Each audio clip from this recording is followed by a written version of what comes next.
Yeah, I think it was just playing hard. I think our second unit, guys that don't get a lot of minutes, you just kind of playing out there with nothing to lose at that point. Already down, how much we were already down. You just, fight and compete. And I think that's kind of what we lacked to start the game and later part in the third quarter. But I think for me, being a leader, whatever group I'm out there with, I just try to, impact the game in any way I can. What was sort of the emotional reaction on the bench when Chris got ejected? I mean, he's such a central part of this team. How deflating was that? I don't think it was deflating. I think at the time it was, but we talked at halftime, and I think to start the third quarter, you kind of saw like how much of an impact it really had on us until Coach called a timeout. But we need him out there. He's a vocal leader. His play, his presence has an effect on all of us. So when he's out there, we're better, and then when he's not, we're not.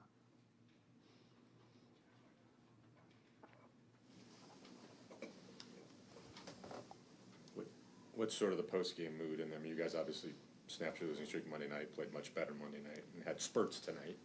Mm-hmm. Obviously an odd game losing Chris.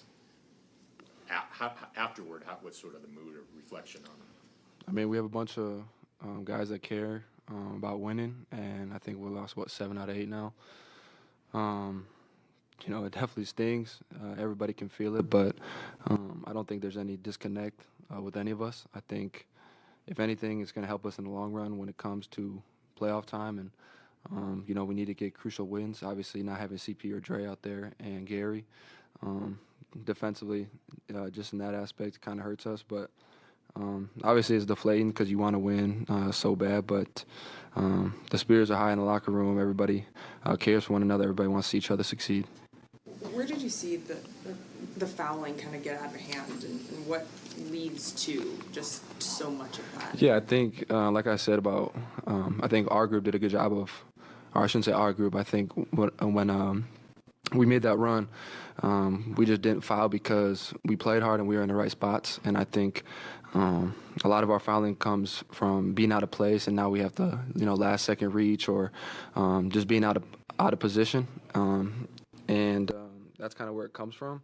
And then obviously, Devin and Kevin are all NBA guys, so they're going to get the benefit of the doubt some of the times.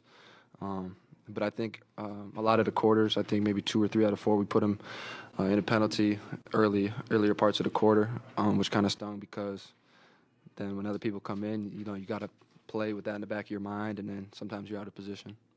You and Keedy were kind of jawing back and forth at each other towards the end. What was that about? What you guys? Yeah, I think me and him are just two competitors, and for me, when I go out there, I just, I don't necessarily fear anybody, and I'm always going to step up to the plate, to the challenge. So yeah, I think it was just competitive banter, but I think it's just both people trying to win. Good, cool. Thank you. Appreciate it. Make that sound looking at the box score. We lost. We gave up. I know we fouled a little bit at the end, but we gave up 52 free throws. Can't happen against a team that puts pressure on you like they do. 15 for KD, 14 for Book. Like, you're not gonna win many games doing that. So, yeah, tough one. What was your review of the CP incident, and how much did that take the wind out of your sails to lose him at that point? I mean, I think we were down double digits already, and we obviously need CP and his leadership and the way he manages the game. I don't like and appreciate. I know that there's history and all that, and I know he talked about it, but when both the player and the ref engage in conversation, like, that has to kind of stay there. That was I told Scott that after he ejected him. It's like there are certain situations where I know players overstep. That happens a lot. There's times that you kind of know you have to back off. But when both are engaging, like, I don't like that. That's the part that messed with me the most watching, is just like two guys talking, speaking their truths, and let's just play basketball. Once you kind of, take it to the next level where you got to win that argument in that situation, like, that's what I don't like. But it's a tough way to lose CP, and I know he'll be better for it the next time he's in that situation. Got to understand your argument or your point when you made that. You have to ask him. I'd love to. Already had one pool reporter tonight. Steve was sort of talking about the struggles that the starting units had sort of throughout the year. What do you think needs to happen for you guys to sort of get unstuck in the court offense, especially? I mean, I just like I credit the way our team and guys off the bench, especially that end of the third quarter, most of the fourth, who just competed. They played hard. They flew around the court. They knew that they had an opportunity to make themselves, seen and felt on the court in that situation. And they flew around. It was unbelievable to watch, and I was super proud of the way that they competed. We have to find a little bit of that energy. The success of the past won't necessarily carry you unless you do something about it and impose your will. And consistently, we have not been able to do it. I think we won the first quarter. Yes, tonight. And then, that's a good sign compared to how games have gone, recently. And then we come back in the second, and then there's just a avalanche coming at you, and we weren't ready to sustain that. So whatever needs to happen to get our level of energy and connectivity, I think, out there. Obviously, without Draymond, we got to do it, or else we're going to keep being in a situation. You mentioned they were sort of flying around. What do you mean by that in terms of what you guys are hoping to channel in It's just defensively, they caused a lot of chaos. They got a lot of steals, turned into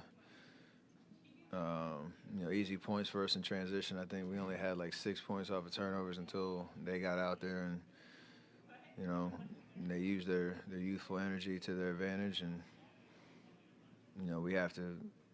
We're not going to be the young whippersnappers that we were, but we still have to find a way to oppose our will defensively and create chaos so that we can make the game a little bit easier for us throughout, our minutes out there. Steve also said at one point that he still really believes you guys are going to be a good team. That, the feeling that you guys have talked about really since training camp is that this team feels more logically put together and connected. How do you feel big picture to be sitting here on Thanksgiving at, 7-9? We're still confident who we are. I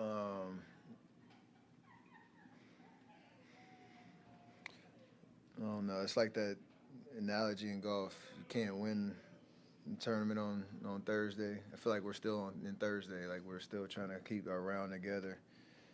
And if we can just find a little bit of momentum, string some games together, like the whole tune of the vibe around the team changes. It's like it was when we were 6-2. So nobody's letting go of the rope. Nobody's panicking, but you're being real about we can't just keep doing the same thing and just assume that it's going to change for our, in our favor. So, yeah, we're still in that Thursday round. On the back nine of that Thursday round, got to figure out a way to put some good holes together. I know you'd like that analogy.